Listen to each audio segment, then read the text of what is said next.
Alright guys, Jesse here with 6 Speed Media, and I'm here shooting y'all a quick little intro to this video because I forgot to record one because I had a bunch of people standing around coming in and out of videos, so I had to cut a lot, and a lot of just didn't record because I couldn't.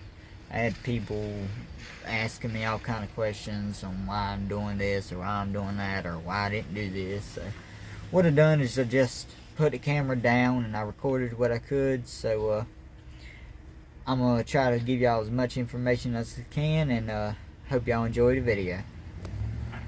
Alright guys, last video I showed y'all all the parts that were going on here. Today, being I'm kinda nowhere near a garage anywhere. Heck, I even show y'all this way, it's nothing but woods. Being I'm nowhere near a garage anywhere, I have no good way to clean all that out. See, my bolt hole is slap full of water, a little dirty and all. So what I'm going to do is I'm actually going to take a factory bolt, because I got my ARP bolts. I'm actually going to run them through each of all of these bolt holes with a little bit of lubricant and take some end dust, electronic spray. I'm gonna blow all of them out and clean them up the best I can. Then once I finish that, got some brake clean and carb cleaner I'm gonna spray the holes out with, and then I'm gonna come back and respray them out with the cleaner. That way I can get all of this out of there and have some good, nice, clean bolt holes to go ahead and bolt everything down with. I'm gonna go ahead and clean my surfaces up and see if I can go ahead and get the head set on here, and I'll get back to y'all as soon as I get the head set on.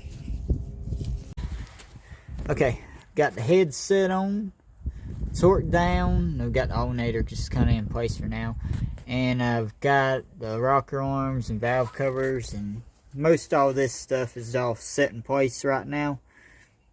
That way I can kind of make sure I have everything, because I've got parts. All of these are old parts and none of this is getting used. I've got power steering pump left, distributor left, coil left, or coil. Say it properly, I reckon. Water pump pulley, intake gasket, valve cover gaskets. Ignore these and this. This is a separate video in the future. Air cleaner,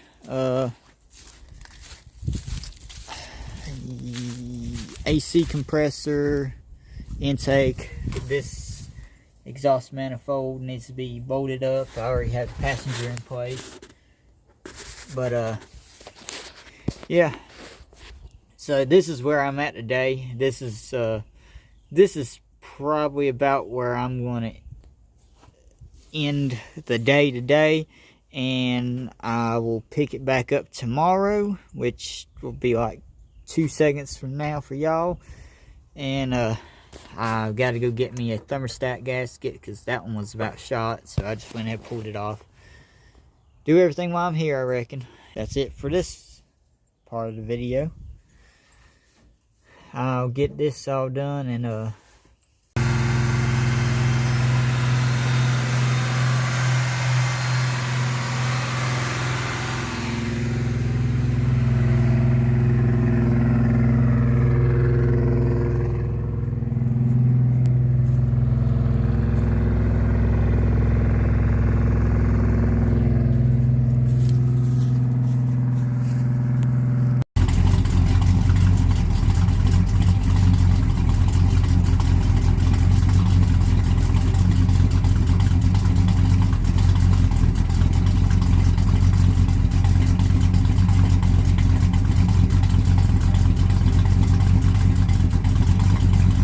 guys, so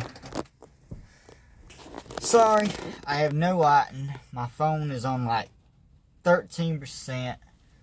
Got no lights, so this is just what y'all gotta deal with for now. But as you can see in the last 2 clips, I do got it running. I am driving it. For the most part, there's no issues. The only issue I had is that the valley pan, since I used a valley pan instead of the intake gaskets, I had to actually bend where it's bent, because it bends like this and it goes into the pan, but it's usually bent. It should be bent like this, but it's bent way down, so you push it and it locks into the little tabs. Since I don't have the little tabs on these new heads, I just bent it a little more, got it where it's sitting there real nice. No, I did not damage any of the spots where it seals. That was the main goal, is to not damage that. But I got it set in place, got it bolted down, there was no issues there. Yes, I used silicone on the ends. I don't use the rubber gaskets, they don't work.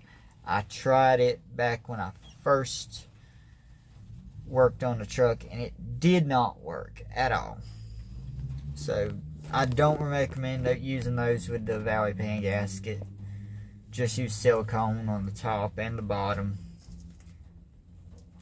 and that'll be it for that. But I hope y'all enjoyed the video. I don't think there's really any other tips I can give y'all on it, other than when you go through and go ahead and do your rockers, just roll the motor over and set all your rocker arms at a half a turn for your first adjustment. Cut your valve cover if you got an extra one, and go through and just double check all your adjustments. Do not over tighten your rocker arms, because I learned that the hard way. If you ever tighten the locks, you can back a stud out. Live and learn, I reckon. They only need to really be snugged. They don't need to be cranked down on. I learned that the hard way, because they will tighten themselves to a point. Because I sure don't remember tightening them like that when I went to go do my adjustments. But if you're kind of curious on how I done my adjustments, I'll do a quick clip in the end right here so you can see what I've done, and that'll be it. Y'all have a good one.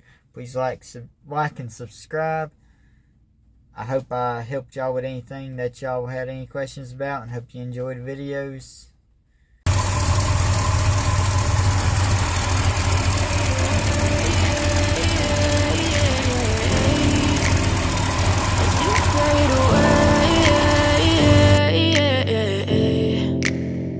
Yeah, I'm about to fade away, cause every time I wake up I feel like it's Monday. Something's going wrong with all the chemicals up in my brain. All of a sudden I don't look at anything the same way. Gotta build up of my thoughts sitting in an ashtray. I'm sorry that I'm so inconvenient.